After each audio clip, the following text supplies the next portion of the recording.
Assalamualaikum and hi, my name is Qamarina Balqis. I will be telling you guys about my poster, which is peroneal nerve injury. Peroneal nerve injury refers to damage to the common peroneal nerve, a branch of sciatic nerve, which provides motor and sensory function to parts of the lower leg and foot. This injury can lead to weakness, sensory loss, or difficulty in foot movement. Anatomy for the peroneal nerve is the common peroneal nerve wraps around the fibular head, making it vulnerable to injury. It branches into the superficial peroneal nerve, providing motor function to lateral leg muscles and sensory to the dorsum of the foot, and the deep peroneal nerve motor to anterior leg muscles and sensory between the first and second toes. Next part is a clinical sign and symptom, which are foot drop is a hallmark symptom where the individual is unable to lift the front part of the foot, leading to dragging of the toes while walking. This may necessitate lifting the knee higher than usual to avoid tripping. Next is weakness. Such a patient often experience weakness in the ankle and foot, particularly when trying to raise the toes or perform foot eversion, turning the sole outward. Numbness and tingling. Sensation of numbness or pins and needles may occur on the top of the foot or along the outer part of the lower legs. Next is changes in gait. A slipping gait may develop due to foot drop, where each step produces a noticeable sound as the foot strikes the ground. Lastly is loss of muscle mass. Over time, if nerve function is not restored, there may be a noticeable decrease in muscle mass in the affected area due to lack of stimulation. On to the next part is investigation or diagnosis. Additional diagnostic tests may include nerve conduction studies to evaluate electrical conduction along the nerve. Next is electromyography, EMG, to assess muscle response to nerve stimulation. Lastly is imaging studies, such as MRI or ultrasound, to visualize potential structural causes of nerve compression.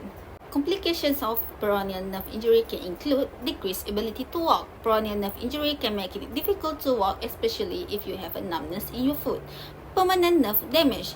Severe nerve damage can lead to permanent weakness or paralysis in the legs or feet, or permanent loss of sensation in the legs or feet.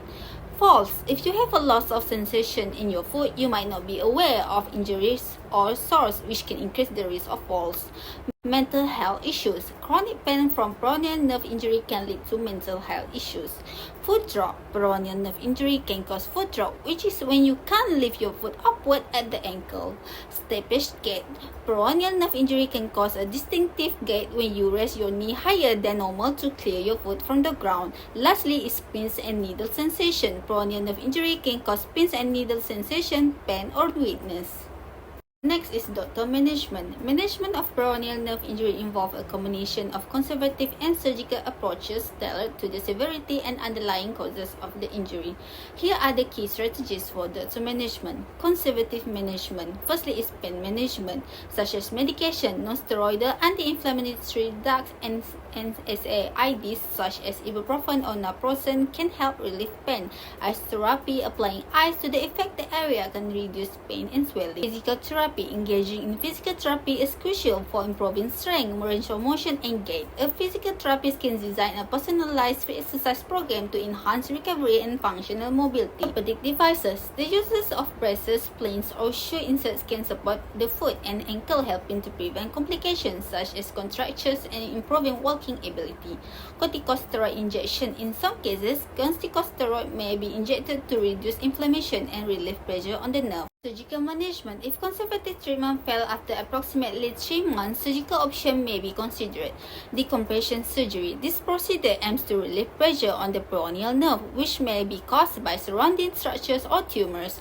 Nerve repair or grafting. Surgical techniques such as nerve grafting using a segment from another nerve or direct repair of the damaged nerve can restore function. Neurolysis may also be performed to free the nerve from scar tissue.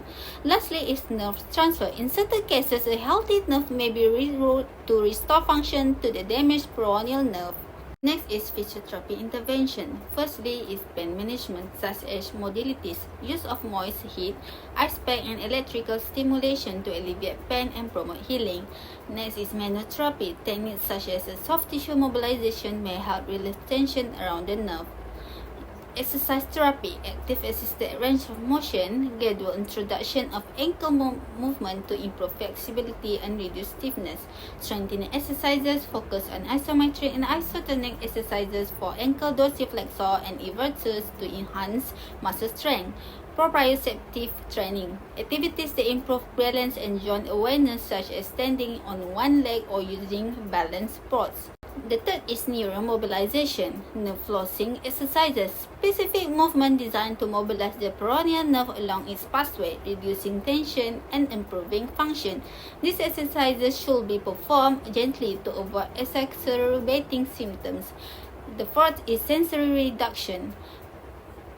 Gradual exposure to different textures and surfaces can help restore sensory function in the affected area. This may include desensitization technique using progressively rougher surface. The fifth is functional training. Gait training may be necessary to correct walking patterns affected by foot drop. This can include the use of assistive devices like ankle foot orthosis during rehabilitation. And lastly is home exercise program, HEP.